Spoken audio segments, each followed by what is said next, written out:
Cuts are hard for a team. Emotions get involved. Not for me, though. I'm just a podcaster. I'll tell you who the Jaguars should cut in the offseason.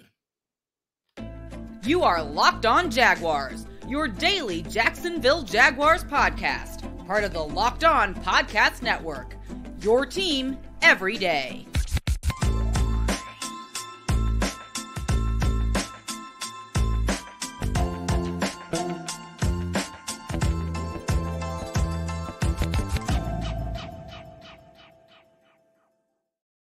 What is going on, good people? It's Tony Wiggins here with the Locked On Jaguars podcast, your daily Jacksonville Jaguars podcast, where it's your team every day. And we thank you for making us your first listen, reminding you that we are free on all platforms, wherever you get your podcast. Make sure you tap in, like, subscribe, and all of that good stuff. Today's episode is brought to you by Ultimate Football GM. Ever dreamed of becoming an NFL GM and managing your football franchise? Then this game is definitely for you. To download the game, just visit ultimate-gm.com or look it up on the app stores. Our listeners get a 100% free bonus to their franchise when using the promo Locked On in all caps. That's right, when using Locked On in all caps in the game. What's going on, man? I'm going to do some hard things today in this drive time evening edition of Locked On Jaguars. I'm going to cut some people. All right, but first we got to establish some ground rules. I'm going to ask a bunch of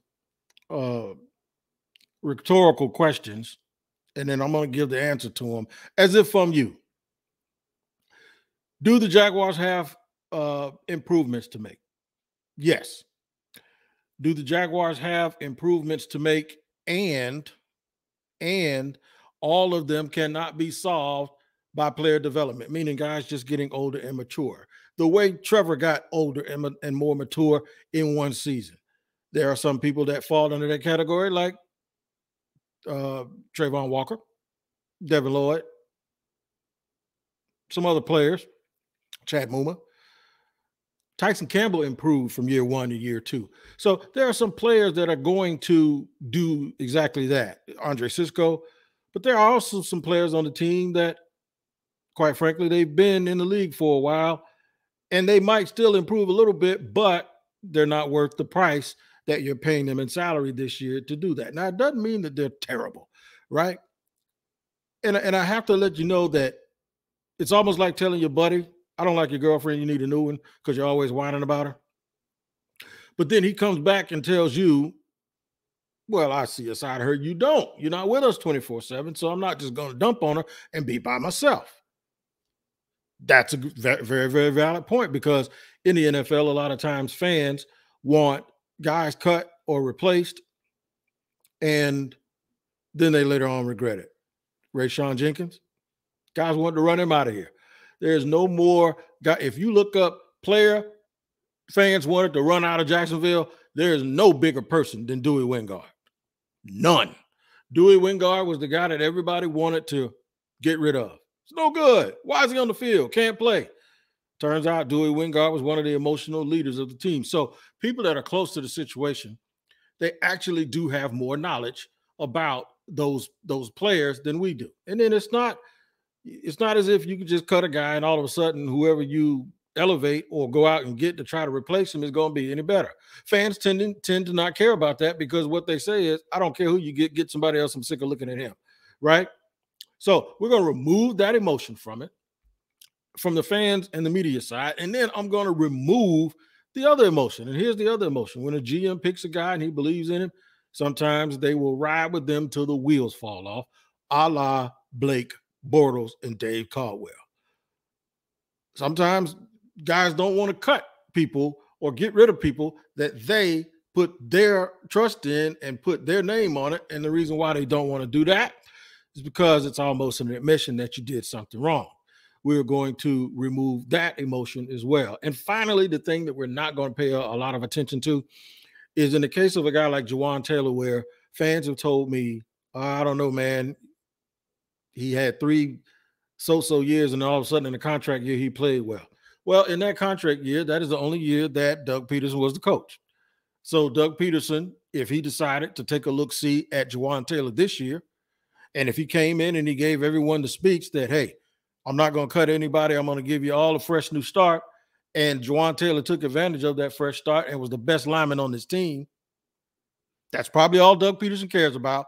That's going to factor into his evaluation, because Doug Peterson probably thinks he's a pretty good coach, just like we all do.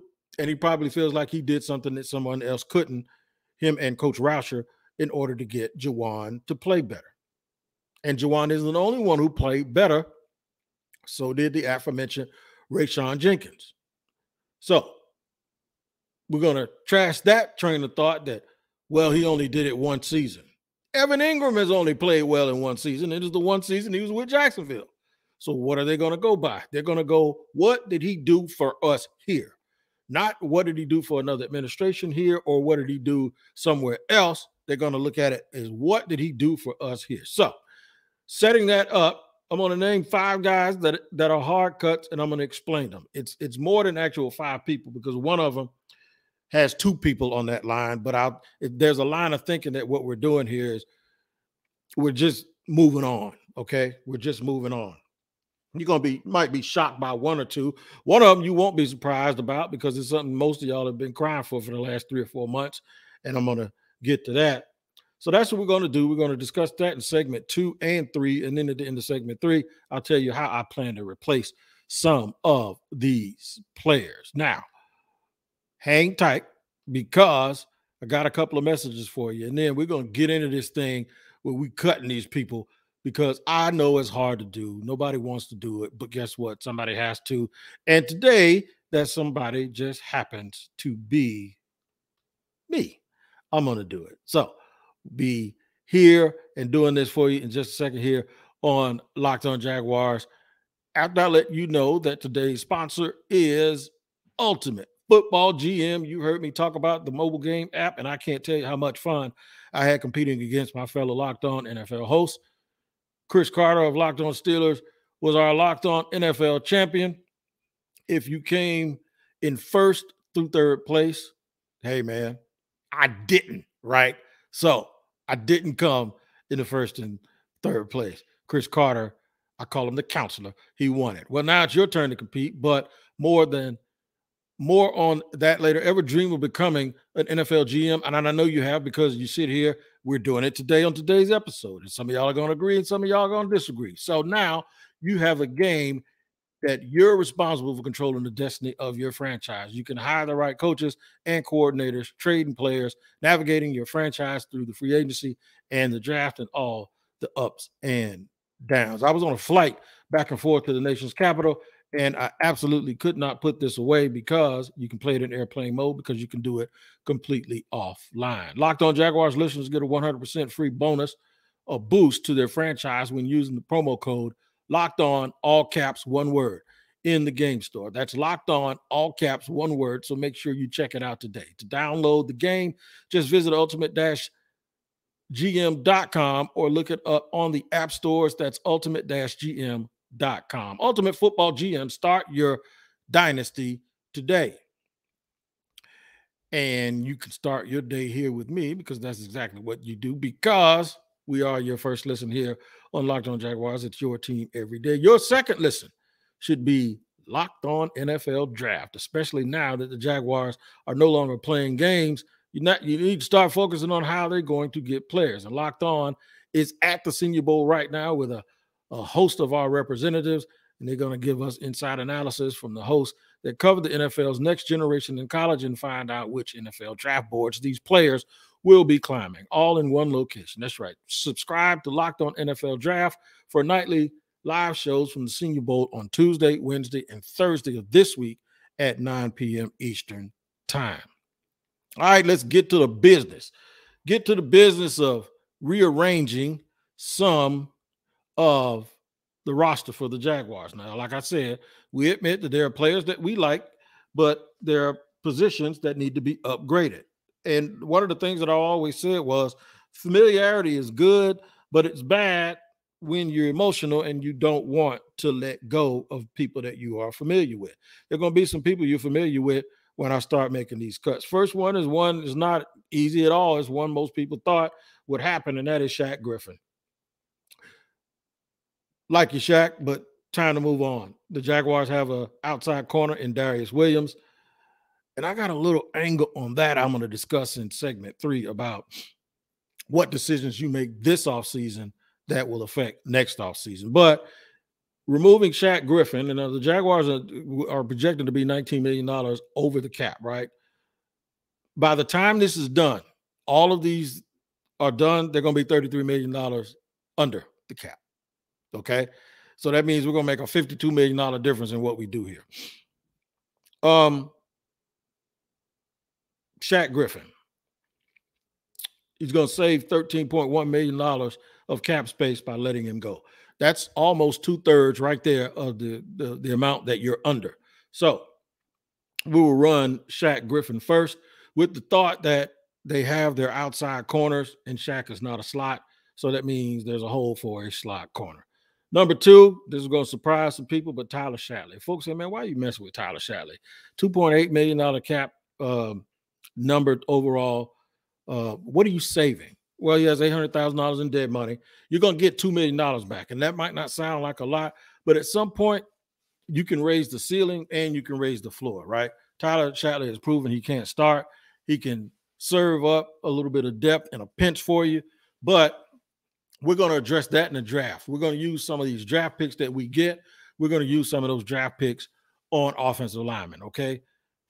This also means that what I'm going to do, I plan on re-signing Jawan Taylor, using Walker Little as the swing tackle until next year when I can afford, from a dead cap space and from a saving space, to move on from Cam Robinson, whether I cut him or trade him, and then move Walker Little in. Hopefully he continues to develop and Walker Little becomes the starting left tackle. And then you can go into the future with Walker Little and Jawan Taylor. So that's my thinking. I'm not telling you this is what the team is thinking about doing, but this is exactly what I'm going to do.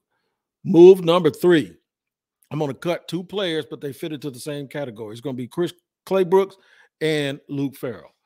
Between the two, you got about $1.9 million in savings. So now you add that to Tyler Shatley, that's almost $4 million of cap space. Now, remember I told you with Shaq Griffin, it was a savings of 13. Now you add this 4 to 17. That means you're only $2 million under the cap, right? And this is before you restructure anybody. Here's the one that y'all might not like. This is number 4. $10.8 million cap hit. You're not saving anything if you cut him, but you can save if you trade him. Because Josh Allen's $10.8 million is guaranteed because it's the 5th-year option. If you trade him, someone else pays it. You don't. I would trade Josh Allen and hope to get a 2nd-round pick.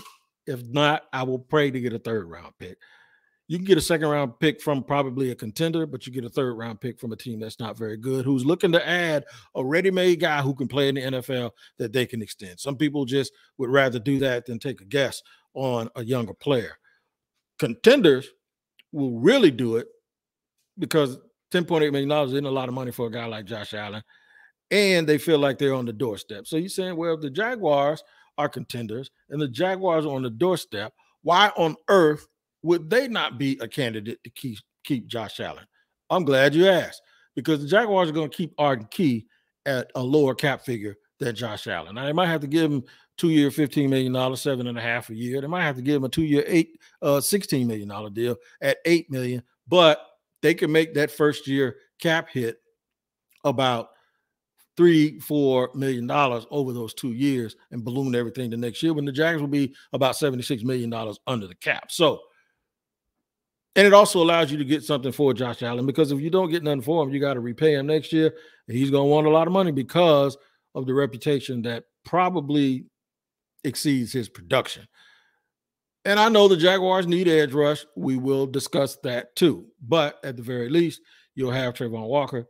You'll have Arden Key back into the fold. So you'll have 2 guys that for most of the year we're playing at a very, very high level, but you're going to add somebody else to. Last but not least, this is a very difficult one, but everyone can admit, everyone and their brother says they need interior pass rush help, and they need it fast, right?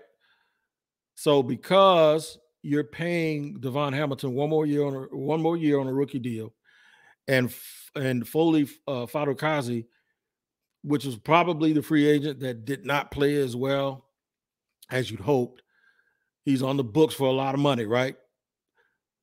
But you can hang on to him for one more year and actually pay him a lot of money to be a depth piece when you go out and get a Hargrove or someone like that to be your interior pass rusher. Well, if you do that, that means Hargrove is your 3 technique. Your nose tackle is Devon Hamilton. Your swing guy is a guy making a lot of money who you're going to keep for one more year, and you're going to release him next year. So his dead money only goes down to like $5 million. And you're not carrying all of that guaranteed money that you'd already given him. And then a lot of people are saying, well, just move Trayvon to 3 technique or play Trayvon on the inside. So guess what that means? That means Roy Robinson Harris has become expendable because he has a $10 million cap hit if you keep him and only a $2.2 million dead money hit if you release him. So you're saving another $7.8 million. So what does that do? That means between Roy Robinson Harris and Josh Allen, you're saving $19.6 million, and those 2 guys alone makes up for the cap space that you're negative with already. Those 2 guys alone and those 2 moves alone get you maybe a second or a third round pick, probably a third rounder. And then it also allows you to be at 0 when it comes to the cap. Add in Shaq Griffin, Clay Brooks, Luke Farrell, Tyler Shatley, and now you have a surplus of $17 million. But I told you there was going to be $33 million free. Here's what you do. You look at Brandon Scherf's dead money next year, it's about $5 million.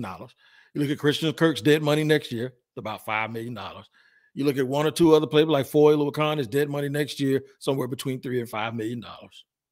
You can do all of those guys for $10 million next year because you're $76 million under the cap, and you plan on keeping them because they're pretty good players, right? So now, along with Cam Robinson, you give them some bonus money. Cam Robinson's number next year is $5 million. So maybe about $20 million between all of those guys you save. Boom, push it in the next year. Instead of being 76, you're at 56 million, which is cool because you can cut some more people. But now you've actually gotten yourself up to about $36 million above the salary cap if you make those changes. That's how you do it. So all of these things that we just did, now you're wondering, well, how are we going to get the production that those guys gave us? Well, I'm glad you asked because I have the solution to that as well. And check it out right after I let you know about PrizePicks as our sponsor for today. Man, let me tell you something. If you want a daily fantasy game that doesn't involve other people, it's just you and the computer and the PrizePicks app, this is the place for you. You make selections based on entries that PrizePicks puts in, and PrizePicks has projections put on those entries, and all you got to do is say, I don't believe that, they're going to do more, or I don't believe that, they're going to do less. And that's right. You go more or less. And then if you pick, you have to pick a minimum of 2, but you can pick up to 6. You get them all right, you can win up to 25 times your money. You heard me. I did not stutter. I said 25 times your money on PrizePicks. No competing against other people. It's just you versus the projections that's available. Interest can be made in 60 seconds or less. It's that easy, and it's safe and fast for your withdrawals. Everybody wants to know, how can I get my money? It's currently operational in over 30 states and in Canada. Download the PrizePicks app or go to prizepicks.com to sign up and play daily fantasy sports. First-time users can receive a 100% instant deposit match up to $100 with the promo code Locked On. If you deposit $100, PrizePicks will give you $100. If you deposit $50, PrizePicks will give you $50. Don't forget to enter the promo code Locked On at sign up for an instant deposit match of up to $100. All right, rolling along here in the third and final segment of Locked On Jaguars. I'm Tony Wiggins, your daily host of the Locked On Jaguars podcast, where it's your team every day. And we thank you for making us your first listen. All right, so recap real quick. We have cut Tyler Shatley, Chris Claybooks, and Luke Farrell, along with Shaquille Griffin. We traded Josh Allen. I know everybody's getting mad about that, but yeah, we traded Josh Allen and cut Roy Robinson Harris. I would explore bringing Roy Robinson Harris back at a different salary. You say, why'd you do that instead of just restructuring it? Because a guy like that wants to say, okay, I had a good year. Let me go out here and see what's out here for me. And if nothing is out there more than $3.5 million or $4 million, you might say, hey, Roy, come on back. Sort of like you did Adam Gossett last year when you cut him the last week of cuts, and then you brought him back right before it was time to go and play real games. But he's going to be a depth guy, because what this team is going to do, let me tell you what I did last night. I did a mock draft with all of this stuff in mind, right? I'm going to tell you what I did in free agency first. We retained Evan Ingram, Jawan Taylor, Arden Key, signed Javon Hargrove, your interior pass rusher, for a lot of money, right? The cap space is going to be more in his third year, but you're going to give him a lot of money up front. Even though I re-signed Evan Ingram, I called Mike Gesicki and I said, hey, look what we did for Ingram. We need two of y'all. This is why I got rid of Luke Farrell, because Gesicki, even though he's not a blocker and you can find one of those guys, all you got to do is just re-sign Chris Manhertz. But I said, we're going to hit him with the double up. We're going to hit him with Mike Gesicki to give us that red zone target, that tall target. We're going to have two move tight ends that can give us some work. Of course, you're getting Calvin Ridley. I also signed Jamal Williams, a running back from Detroit, to be your power guy, your banger, your short yardage guy, your pass pro guy. Might cost you about $4 million, but that's okay. You have the cap space because your starting running back is still on a rookie deal. And I took a swing at it and said, what if we gave Jadeveon Clowney a 1 year, $7.5, $8 million deal? He played for $8.5 million last year. He wants out of Cleveland. He's a free agent. Say, Jadeveon, come on, you and all your trash cans. You come on here to Jacksonville and we're going to love on you, because you're going to be a part-time pass rusher to go along with the two guys we already have. But I ain't done, man. I drafted Cam Smith, rather, cornerback out of South Carolina in the first round. We went with Jacqueline Roy, a defensive lineman, a defensive tackle, just in case we might say, okay, we're not going to stay with Foyle Khan or Devon Hamilton. I'm going to take Jacqueline Roy as a depth guy. How many teams do you have these big burly dudes all the way across the line that know how to play and get it happening? He's from LSU. I'm not even try to pronounce his first name, but his last name is Avila, right? I'm going to get Mr. Avila from TCU. I got Andrew Voorhees from USC. I got a big receiver in Jonathan Mingo from Ole Miss. I got a backup running back, a third running back named Chad Brown from Illinois. Can't have too many. Remember, we saw the Eagles use 3 running backs this past weekend in the championship game. And I think Doug Peterson likes to do a lot of the same thing. Added Trey Dean, the safety, for a little bit of depth. And my last draft pick was linebacker named Mike Diabate. You all know him if you have followed University of Florida and or Utah. So what I've done with Cam Smith, is he a slot guy? No. Can he play the slot? A little bit. I'm thinking about next year when you get a chance to upgrade your outside corner with Cam Smith at one corner and Tyson Campbell at the other, because Darius Williams' release won't cost you a bunch of money next year in 24, but it'll cost you a bunch of money this year. So we'll see if we can get our young rookie to play a little bit in the slot. If we don't think he can, go out and get you a $2 million veteran, a guy who's done a lot in this league for 7 to 8 years, and put him at the slot. The reason why I told you about Voorhees and Avila is because, remember, we cut Tyler Shatley. So you got to kind of have a little bit of foresight. So I did my free agency first. After I did my cuts, then I did my draft picks that made all of this stuff make sense. I hope you enjoyed it. Apologize to anybody that listens to the podcast who is a family member of somebody I cut. It ain't personal. Remember, I tell you, taking the emotion out of it, right? It is not personal. Make sure you join me tomorrow. I'll have an update from the Senior Bowl. Hopefully, I'll get a guest from the Senior Bowl, but we'll see. But I'll let you know the Senior Bowl and any other prospects that the Jaguars may have out there that are playing really, really well. Until then, take care of yourself. We'll see you next time here on Locked On Jaguars.